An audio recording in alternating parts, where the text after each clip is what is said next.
Bien, mayo, 27 de mayo. Tarde lluviosa, fresca, muy húmeda. Linda tarde para el mate amargo y las tortas fritas. Costumbre muy arraigada aquí en nuestro país. Estaba pensando en la involución de la sociedad y especialmente en la involución del Evangelio. Si uno observa a aquellos primeros cristianos y ve a estos, los últimos cristianos que estamos por aquí, vemos que no solo no hemos progresado, sino que hemos retrocedido. El Evangelio sigue firme y sigue presente. En realidad, el Evangelio no necesita de nosotros ni de nuestra evolución espiritual para existir. El Evangelio existe por sí solo, por sí mismo y por el Espíritu que hay en él. Pero nosotros hemos hecho poco para evolucionar. Nos hemos propuesto creer a través de la letra, pese que fuimos advertidos de que la mucha letra mata y que el espíritu vivifica. Hoy vemos movimientos cristianos, no quiero decir evangélicos porque eso sería quitar a católicos y otros que se pueden llamar cristianos y que no se sienten dentro de lo que estructuralmente conocemos como el movimiento evangélico. Pero el Evangelio, que somos todos los que creemos en Cristo, no hemos podido romper con esas limitaciones que se nos han ido dando a través de los siglos, a través de la modernidad, de las falsas y equivocadas enseñanzas, muchas de ellas dogmáticas, doctrinales, que han limitado la capacidad de crecer. Yo observaba cómo en una congregación, que puede ser cualquiera, yo diría que por lo menos la totalidad de las congregaciones a las que he asistido, en las que he participado, me he encontrado con cómo se ha desvirtuado lo que está escrito. Felizmente el Evangelio no necesita de nosotros, porque si precisara de nosotros hubiera dejado de existir hace muchísimo tiempo. Cómo se confunden las cosas, cómo se cambia aquel original temor a Dios por el temor al hombre. Aquella máxima de que sin fe es imposible agradar a Dios porque hay que creerle que le hay, está totalmente distorsionada y equivocada en un creer basado en la razón y en el entendimiento de nuestra mente y de los datos acumulados por nuestra mente. Y eso solo no nos lleva a creer. ¿Y qué es lo que sucede? ¿Cuál es el fruto que deja esta forma equivocada de creer? Que vamos desviando el original temor a Dios por el temor al hombre, al que sí vemos.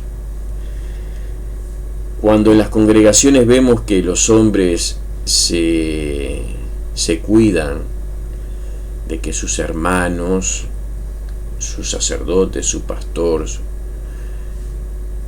no se entere de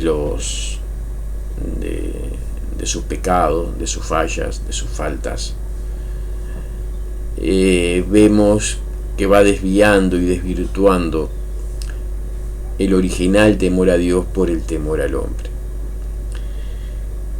Y así vemos también cómo se distorsionan otras cosas. Por ejemplo, se confunde el dominio propio con la hipocresía, que es la cara negativa del dominio propio. Cuando se nos dice que el Espíritu Santo nos da un espíritu de dominio propio, se interpreta que el que tiene dominio propio no se equivoca, y es una interpretación racional. Y si lo vemos como una filosofía, podemos decir que es correcta esa interpretación.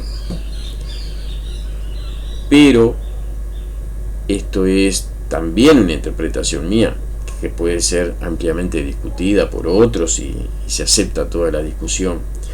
Esta es mi interpretación, y aclaro que es mi interpretación porque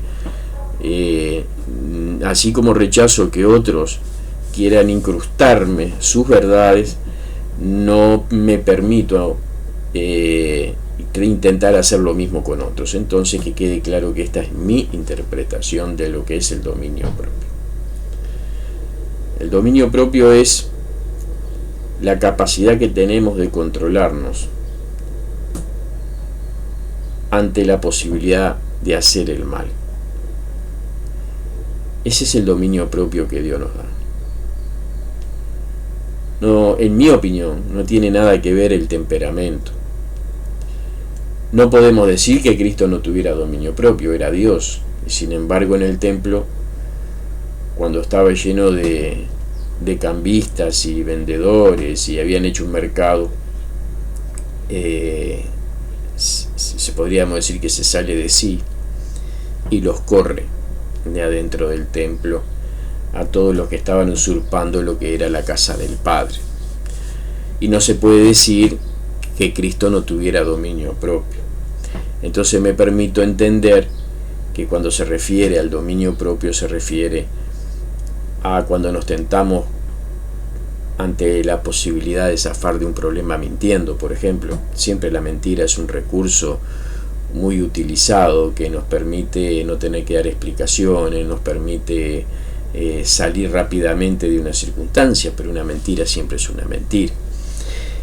O cuando somos tentados de cualquier otra forma y nos contenemos y logramos superar la tentación,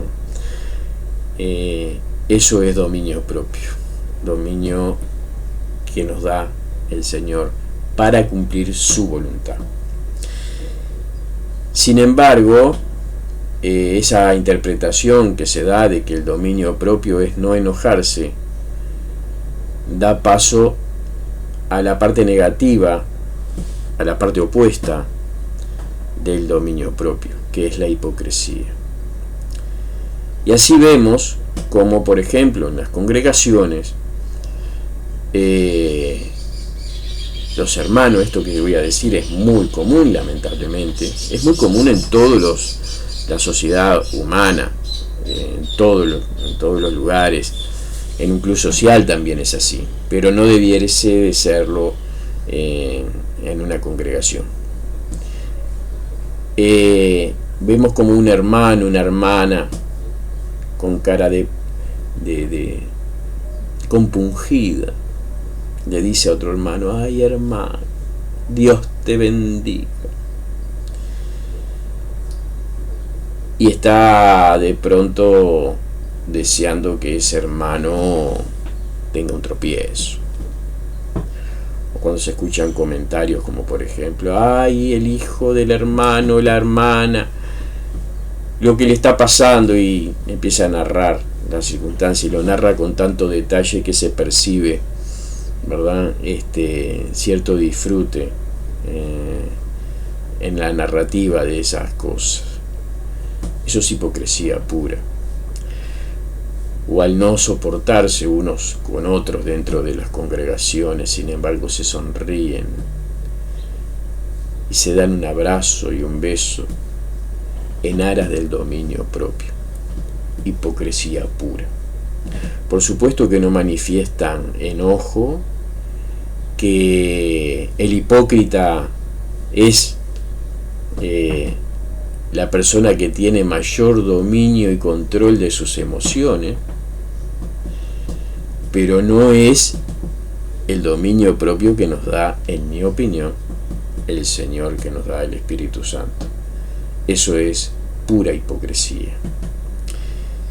También hay otros aspectos que seguramente los primeros cristianos no lo padecían, porque creo que tenían mucho más claro en su incultura de lo que es la ciencia, y que hoy padecemos, que hoy tenemos una cultura tan científica que parece que la ciencia nos revela todo cuando en realidad no nos revela nada. Entonces, cuando aún hoy, en estos tiempos, vemos que estamos frente a una circunstancia muy difícil que la ciencia no logra resolver, nuestra mente acepta que existe algo más allá de la ciencia, pero tenemos que estar en esas situaciones. En tiempos normales, sin quebrantos ni conflictos, nos amparamos en la ciencia, y eso ha llevado, ¿verdad?, a limitar nuestro entendimiento y nuestra disfrute, ¿verdad?, de lo que son las experiencias espirituales. Y eso ha motivado, ¿verdad? Yo le había comentado en un video anterior, no sé si en Religión 2 o 3, que el espíritu anhela tener un contacto con Dios, anhela recibir el gozo de la presencia de Dios, que no es algo racional, no es algo que pase por nuestra capacidad de entender, que no está en nuestra mente, que está mucho más profundo, que está alojado dentro de nuestro espíritu. El espíritu anhela, el espíritu de todas las personas, así lo dije en este video al que hago referencia, anhela estar junto a Dios. Pero la mente es la barrera que tenemos. ¿Y cómo lo vemos esto en las congregaciones? La mente de las personas que no han tenido la posibilidad de tener un contacto con Dios, de sentir su presencia, de experimentar que hay algo mucho más profundo que nos produce un gozo mucho más genuino, auténtico que la mera felicidad, y que no siempre lo podemos explicar. La mente limita esa capacidad que tenemos de tener esas experiencias de orden espiritual, porque la mente hace mucho ruido, la mente quiere razonarlo todo, quiere pensar en todo lo que hace a nuestro ser, al individuo, al yo, al ego. Y esa es la limitante, que la mente no entiende nada, pero quiere razonarlo todo. Quiere tener la capacidad de poder decir vi, toqué, escuché. Y mientras eso no sucede, la mente rebota permanentemente con la necesidad del espíritu. Sin embargo, en las congregaciones que se habla tanto de Dios, la mente empieza a crear un ambiente, un clima de fantasía para simular, en algún caso, una experiencia mística, una experiencia extraordinaria, una experiencia espiritual. Y en las congregaciones podemos ver cómo los congregantes puede ser ante una prédica, pero normalmente cuando se escucha un corito, cuando se escucha un himno, cuando hay alguna música de estas que han sido concebidas para despertar emociones, las personas levantan sus brazos y parece que están tocando el cielo, que se están abrazando a Dios. No voy a decir que a esto lo hacen con la idea de confundir o de engañar a los demás. En muchos casos sí, pero sí es esa necesidad de la mente de intentar reproducir con la imagen de Hollywood que tenemos, de las películas y cosas que hemos visto, tratar de reproducir, ¿verdad?, lo que sería una experiencia de cercanía con Dios, una experiencia espiritual, una experiencia mística. Y allí vemos esa que parecen, no sé, he escuchado decir incluso que sienten que les soplan las orejas. Bueno, la presencia de Dios, y sienten un soplido en la oreja. Bueno, todo ese tipo de cosas que están en el orden, en el material, en el plano de lo físico,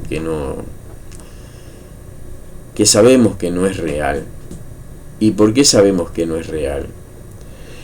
Porque una persona que tiene ese tipo de manifestaciones y de experiencia, una vez que baja los brazos, si sigue con su vida y no vemos que deje en su experiencia, en su comportamiento, en su persona, rastros de haber tenido un contacto con el Señor. Y así es como veo que los congregantes, aquellos que asisten a lo que se llaman iglesias, que son motivados doctrinariamente a asistir, porque se les recuerda que está escrito que no dejen de congregarse como algunos tienen por costumbre, cosa que me lo repiten casi, es algo, eso como un latiguillo cada vez que comento que no me congrego. Y en algún caso hasta me dijeron que era un mandato. Cuando uno lee las palabras de Pablo y dice no dejen de congregarse como algunos tienen por costumbre, y aún más en aquellos tiempos finales, vemos que es un consejo, vemos que es un consejo que tiene buena intención de parte de Pablo, y que es buena cosa congregarse, contra la que no voy, sino todo lo contrario. Yo soy de los que creo que las personas tienen que congregarse. Lo que sucede es que hay que congregarse con un conjunto de hermanos que tienen por propósito el religar nuestra realidad física con el mundo espiritual, congregarse con el propósito de llegar a entender, a comprender mejor cuál es la voluntad de Dios, llegar a compartir nuestras aflicciones, nuestros problemas, recibir el consejo y la ayuda de los hermanos según sus dones, y no para ser manipulados, esquilmados y otras cosas. No veo ninguna posibilidad en las congregaciones a las que al menos yo he asistido de que se pueda volver a desandar el camino que ha hecho la iglesia cristiana y volver a parecerse a aquellos primeros hermanos, a aquellos primeros cristianos que tenían un concepto más genuino de lo que es el mundo espiritual, pese que ellos también tenían sus debilidades, eran hombres de carne y hueso como nosotros y cometían sus errores, sus pecados, tenían sus fallas, como las podemos ver ahora. Lo que sí me temo que no se veía es la duda de la existencia de Dios. O sea, la gente se podría desviar, podría ser tentada y caer en la tentación. Lo vemos en los mensajes a las iglesias de Apocalipsis, pero no se percibe en ninguno de ellos que dudasen de la existencia de Dios. Hoy, pese que se habla en las congregaciones de que, obviamente, uno le pregunta a un cristiano, a alguien congregante que se dice cristiano, y nadie va a decir que duda de Dios, porque qué sentido tendría. Pero cuando entramos a escarbar un poquito, vemos que su vida no se rige según la voluntad de Dios.